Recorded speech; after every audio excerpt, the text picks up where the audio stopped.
Halo semuanya, selamat datang di eh,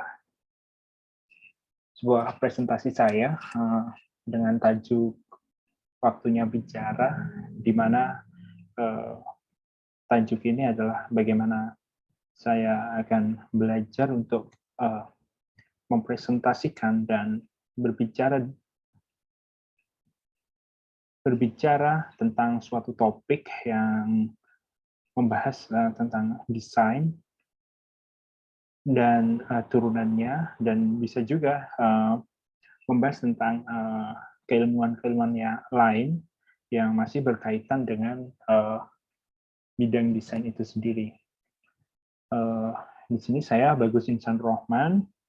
Saya sekarang adalah seorang mahasiswa Master Design di Bandung, dan topik yang ingin saya bawakan untuk hari ini, untuk pembelajaran saya sendiri dan mungkin bisa untuk insight baru untuk teman-teman semua, yaitu tentang sustainable graphic design yang berada di Indonesia. Oke, akan saya mulai topiknya, yaitu tentang apa sih sebenarnya sustainable graphic design. Kita bisa ambil satu kata utamanya sebelum kita membahas runtut satu topik itu. Kata pertamanya adalah, kata kuncinya adalah sustainability atau keberlanjutan. Apa sih sebenarnya keberlanjutan itu? Saya merangkum ada 3 paparan. Apa sih keberlanjutan? Apakah arti atau definisi dari keberlanjutan itu? Keberlanjutan berarti memenuhi kebutuhan diri sendiri tanpa mengorbankan kemampuan generasi mendatang untuk memenuhinya. Lalu ada definisi keberlanjutan adalah integrasi kesehatan, lingkungan, pemerataan sosial, dan vitalitas ekonomi untuk menciptakan masyarakat yang berkembang, sehat, beragam, dan tangguh untuk generasi yang akan datang. Lalu yang terakhir, keberlanjutan diperkenalkan untuk melawan konsekuensi industrialisasi seperti penghancuran sumber daya yang cepat dari konsumsi kotor yang direncanakan. Lalu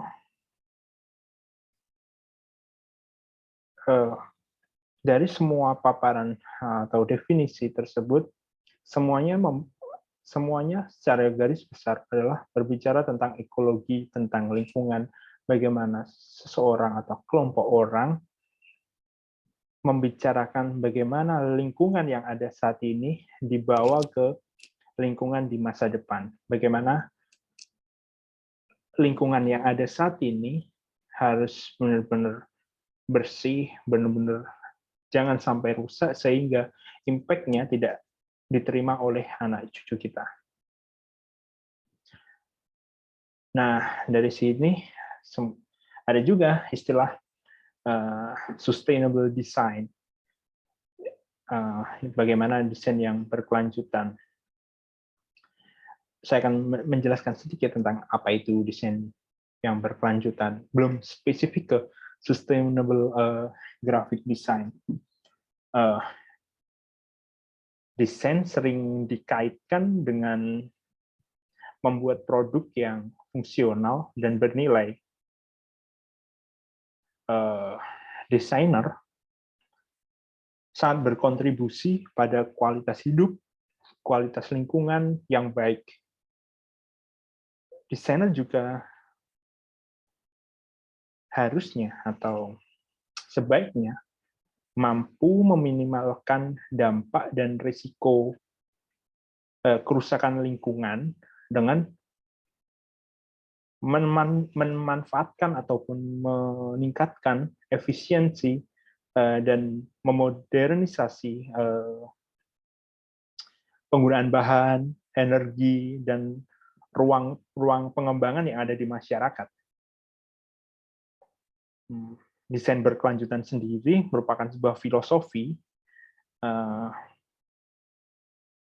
desain yang berupaya memaksimalkan kualitas dan lingkungan binaan dengan meminimalkan atau menghilangkan dampak negatifnya terhadap lingkungan. Secara langsung, desain berkelanjutan merupakan rencana struktural yang menyeluruh dalam hal kesinambungan dan pemeliharaan sumber daya berkaitan dengan mempertahankan dan meningkatkan kualitas manusia dari ekosistem pendukungnya. Dengan demikian, desain berkelanjutan harus selalu, ya ini saya tekankan lagi, dengan demikian desain berkelanjutan harus selalu mempertimbangkan keputusan tentang prinsip, bahan, dan desain yang memberikan pilihan untuk pengguna untuk memahami dan memilih solusi yang itu ramah pada lingkungan.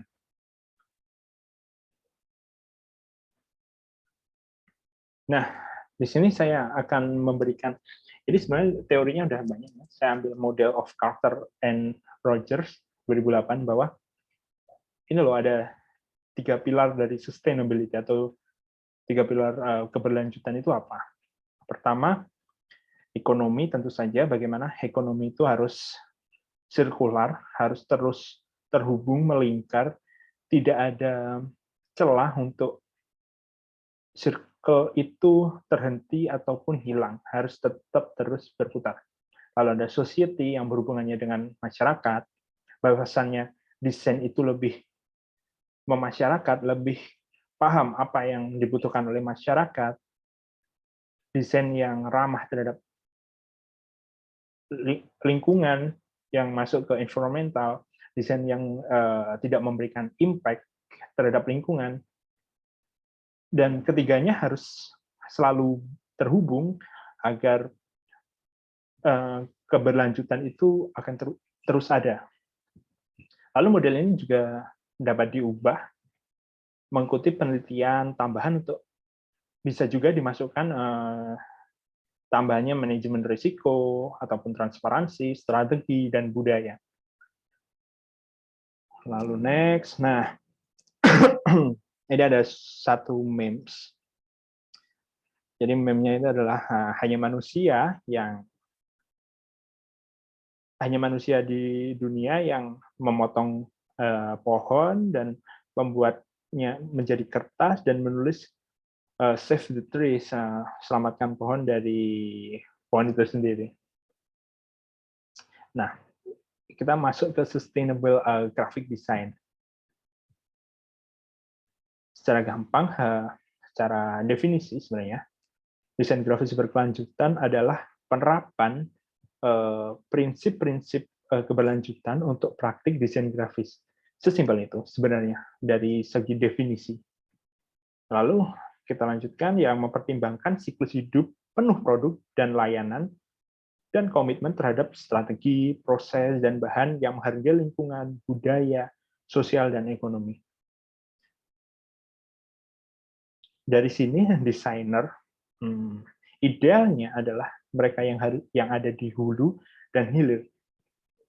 Desainer harus bisa menjembatani semua itu. Desainer grafis harus mampu dan bertanggung jawab menjembatani itu semua agar sustainable graphic design ini bisa terlaksana dan bisa terimplementasikan dengan baik. Jadi jika dari rangkaian perjalanan dari kita mendesain, kita meng-create menjadi sebuah produk. Jadi jika desainer itu hanya di satu titik dan titik lain tidak ada, maka bisa dipastikan keberlanjutan dari sebuah konsep awal seorang desainer grafik itu akan terpatahkan oleh industrialisasi, oleh kepentingan-kepentingan petinggi perusahaan ataupun masalah ekonomi yang sebenarnya itu tidak ideal untuk sebuah sustainable graphic design.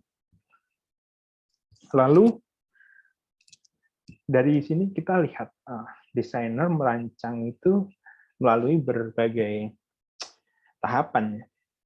Pertama, kreatif prosesnya itu adalah yang pertama kita harus research. Desainer harus meresearch apa yang menjadi concern atau menjadi bahan dan desainer harus tahu apa sih kemauan ataupun dampak yang akan ditimbulkan dari proses mendesain tersebut.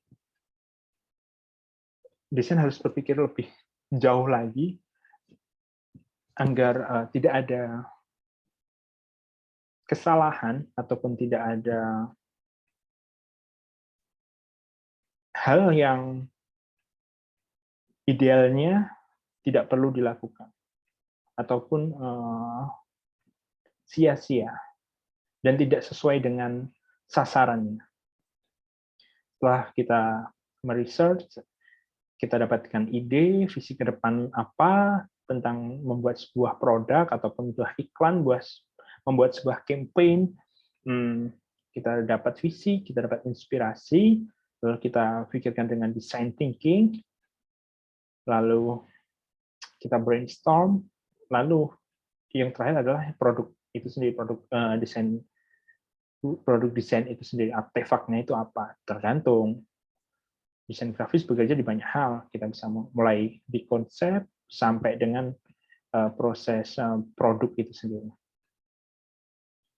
Lalu di sini saya mengutip dari Newcom 2012 bahwasanya desain memiliki kekuatan untuk menciptakan ide-ide baru atau menggambarkan hubungan antara dua konsep, tetapi tidak terbatas untuk digunakan dalam konteks iklan saja. Ada banyak media sebenarnya, tidak hanya iklan. Kita bisa berbicara tentang user interface, kita bisa bicara dengan media-media baru yang mungkin kita belum dapat saat ini, tapi yang berkembang kan bisa HR, ada lagi yang sekarang metaverse, apa dampaknya nanti ke lingkungan. Kita bisa mengeksplor banyak media sebenarnya. Yang penting adalah bagaimana konsep dan ide itu diproses agar menjadi sebuah produk desain itu sendiri. Nah, bedanya desain grafis itu selalu bekerja dalam situasi pengekangan dan tujuannya untuk mempengaruhi perilaku, meyakinkan orang untuk mengkonsumsi lebih banyak. Inilah sebenarnya bagaimana seorang desainer grafis bekerja. Bagaimana desainnya itu harus mampu untuk merubah perilaku orang lain. Kita ambil contoh, kita dapat sebuah brand, kita harus meng-create gagasan yang ingin disampaikan oleh brand itu sendiri agar bisa mempengaruhi perilaku orang untuk membelinya. Jadi desainer harus mampu untuk melakukan itu, desainer grafis. Lalu di Indonesia, Sustainable Graphic Design di Indonesia, nah, seperti lihat gambar di samping, banyak sekali spanduk-spanduk waktu kampanye. Apakah ini disebut sampah visual? Juga bisa. Apakah ini juga disebut perusakan lingkungan binaan? Juga bisa, karena mengganggu, tidak sesuai tempatnya.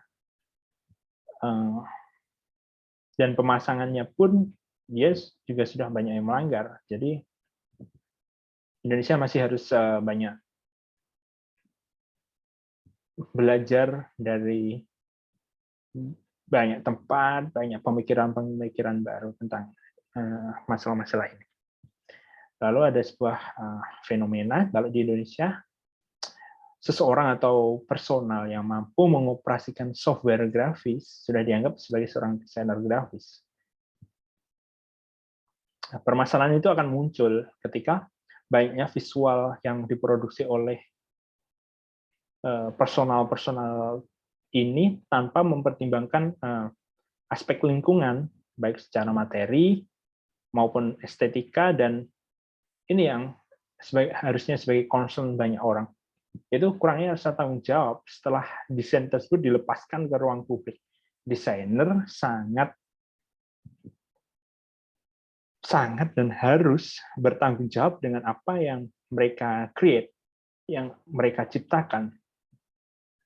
Jadi rasa tanggung jawab inilah yang kurang maupun tidak ada. Bahwasanya desain yang bagus belum tentu desain itu benar. Desain yang tepat sasaranlah dan desain yang respect terhadap alam, respect terhadap lingkungan, respect terhadap manusia, dan ditambah adalah desain itu sendiri adalah sebagai suatu problem solve, maka desain tersebut bisa dianggap desain yang benar-benar baik. Bahwasanya desainer harus bertanggung jawab terhadap apa yang terjadi seperti di gambar, ya desain harus bertanggung jawab. Desainer harus bertanggung jawab dengan ini. Harus bertanggung jawab dengan apa yang mereka hasilkan. Maka kurangnya keilmuan tentang sustainable graphic design di Indonesia ini akan menjadikan banyak sampah visual, sampah-sampah hasil dari hal-hal seperti ini yang akan merugikan banyak orang. Nah, ini kalau kita bicara ke depan, ini sudah terjadi tantangan terhadap kelestarian lingkungan dalam praktek desain grafis ini.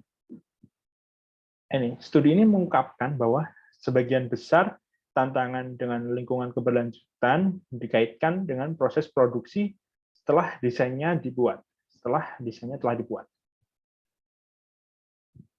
Jadi, waktu mendesain, dia mendesain, tidak berpikir apa yang akan terjadi setelahnya, setelah desain tersebut diproses, setelah diproduksi, desainer cenderung lupa dengan apa yang mereka buat, tentang tanggung jawab yang mereka buat.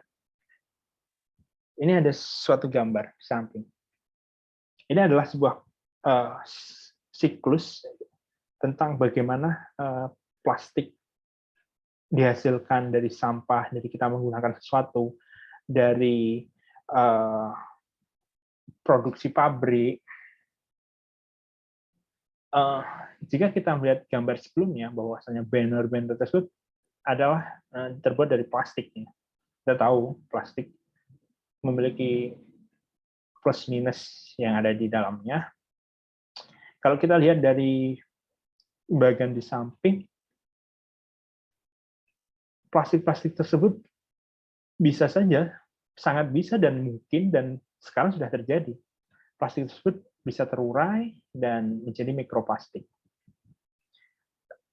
Ini saya ingin bicara ke depan khusus tentang banner atau spanduk ini ya, tentang masalah sampah visual dan juga sampah untuk ekologi itu sendiri.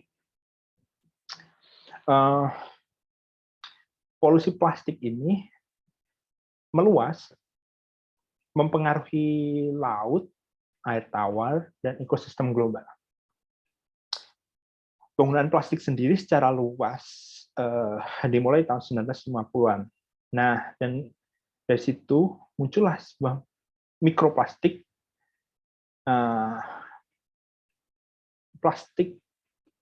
Mikroplastik ini sendiri berukuran kurang dari 5 mm.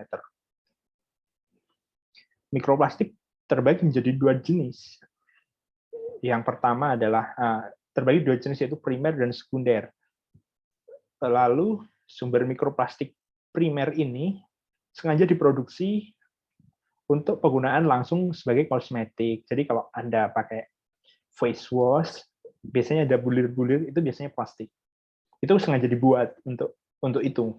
Lalu ada sumber sekunder, yaitu terbentuk di lingkungan plastik yang terbentuk di lingkungan dan dari pelapukan bahan plastik yang lebih besar. Jadi kalau Anda punya botol, punya banner, bekas banner, bekas plastik apapun, itu adalah sumber sekunder dari mikroplastik. Jadi plastik-plastik besar tersebut akan terurai dalam jangka waktu yang lama menjadi partikel-partikel mikroplastik yang lebih kecil. tingkat produksi dari mikroplastik sekunder kemungkinan tergantung pada karakteristik dari lingkungan setempat.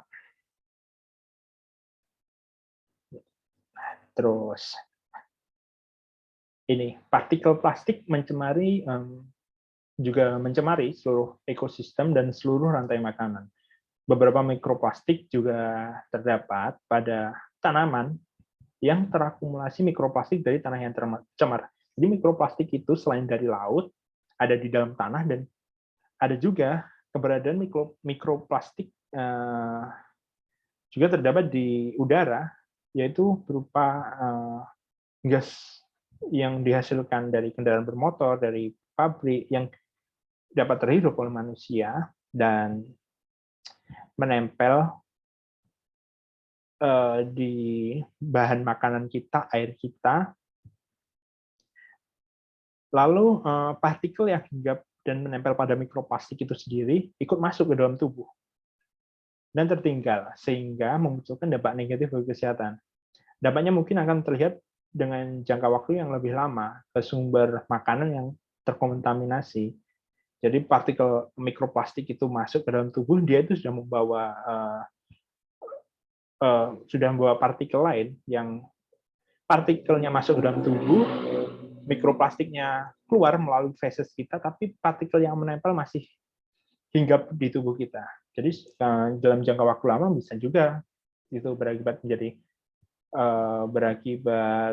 sebagai kanker, bisa jadi untuk ibu hamil juga berbahaya. Jadi plastik yang kita buang sejatinya akan kembali ke makanan kita sendiri dan masuk ke tubuh kita lagi. Penelitian sudah ada tentang bagaimana mikroplastik itu sudah masuk ke dalam tubuh dan ada di feses kita. Lalu apa sih yang bisa dilakukan dari ini semua? Ada satu, yaitu desain transisi. Desain transisi ini adalah pergeseran pola pikir untuk menentang konsumerisme. Yang banyak dinyatakan pada desainer sedang mengembangkan bidang ini, di bidang desain baru ini, yang berusaha memahami bagaimana masyarakat agar dapat mengalami transisi pola pikir dan tindakan menuju cara yang lebih berkelanjutan. Dari samping kita lihat ada fase desain transisi, yaitu ada membingkai ulang masa kini dan masa depan. Jadi kita harus melihat bagaimana desain itu 10-15 tahun ke depan dengan desain transisi ini. Lalu kita melihat, menunggu dan mengamati dan merancang intervensi apa sih yang harusnya kita rubah dari sekarang untuk masa depan kita. Kita harus merancang itu semua di desain transisi ini. Lalu yang terakhir, temuan dan simpulan. Temuannya adalah, pertama, kurangnya kesadaran dan pendidikan tentang desain berkelanjutan di kalangan desainer grafis, khususnya di Indonesia. Kedua adalah kurangnya struktur pendukung untuk memungkinkan praktek ini. Jadi kalau desainernya sudah bicara, oke, aku akan mendesain desain yang baik untuk alam, yang respect terhadap lingkungan, terhadap manusia, tetapi kalau struktur yang lain tidak melaksanakan hal ini, jadi percuma aja. Tapi setidaknya desainer sudah punya inisiatif untuk mengintervensi sistem ini. Jadi jika desainer sudah merancang bagaimana desain yang berkelanjutan, tetapi di bagian produksi masih menggunakan proses-proses yang melampau, yang tidak baik terhadap alam, terhadap lingkungan, ya itulah fungsi dari desain transisi. Jadi kita harus mengintervensi itu 10-15 tahun ke depan. Lalu simpannya, masalah ini semua adalah endingnya adalah apa? Adanya sustainable graphic design itu. Sustainable graphic design itu adalah upaya untuk mengurangi efek degradasi lingkungan dan perubahan iklim yang terjadi saat ini. Itu adalah konsep utama bagi mengapa itu terjadi. Lalu desain memiliki kekuatan luar biasa dalam cara informasi yang dibagikan dan diterima. Lalu transisi yang berhasil akan membutuhkan proses pemikiran baru dan metode perancangan yang diterapkan dalam situasi perubahan yang radikal. Nah, desain transisi ini adalah pendekatan transdisipliner yang ditujukan untuk mengatasi banyak masalah yang dihadapi masyarakat abad 21. Banyak masalahnya perubahan iklim, migrasi paksa, polarisasi politik dan sosial, pandemi global, kurangnya akses ke perumahan, dan sebagainya. Masalah-masalah ini saling berhubungan, saling bergantung, dan saling terwujud di tempat dan budaya tertentu. Desain transisi berpendapat bahwa pengetahuan dan keterampilan baru diperlukan untuk mengatasi masalah ini, dan bahwasanya penyelesaiannya adalah strategi untuk memicu perubahan tingkat sistem yang positif dan transisi masyarakat menuju masa depan atau jangka panjang yang berkelanjutan, adil, dan diinginkan. Jadi, desain sustainable graphic design adalah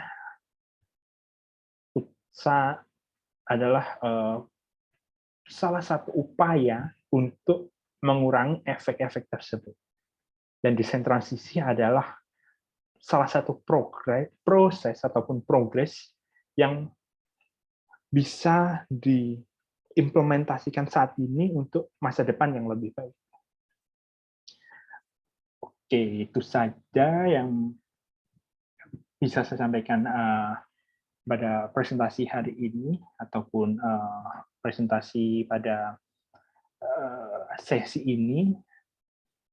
Terima kasih semuanya. Mohon maaf jika ada salah kata ataupun pengucapan ataupun teori yang disampaikan, ataupun jika ada yang kurang lengkap, mungkin bisa memberikan masukan di kolom komentar, baik saran maupun kritik. Oke, terima kasih. Sampai jumpa di lain kesempatan. Terima kasih.